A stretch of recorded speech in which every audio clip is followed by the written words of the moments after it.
A total of 24 international students from 20 countries have participated in a tour in Panjin City, northeast China's Liaoning province, from July 20th to 23rd, to experience the vitality of China's rural revitalization. In a rice crab co-culture production base in Ping'an village,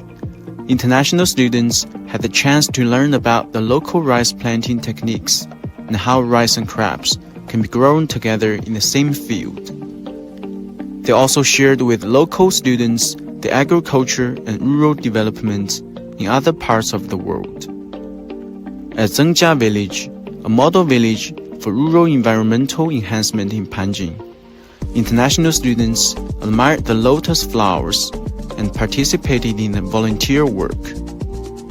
我最佩服的是呢，农村企业家，大家国家名，他是个大学生毕业了，然后在农村把村里的所有人扶起来了，他给我们讲了他的故事，这个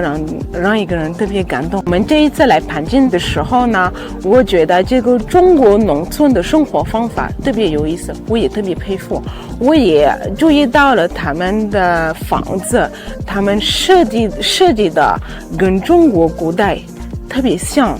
他们把这个中国文化保存得很好，也很干净，你一点垃圾都不看到。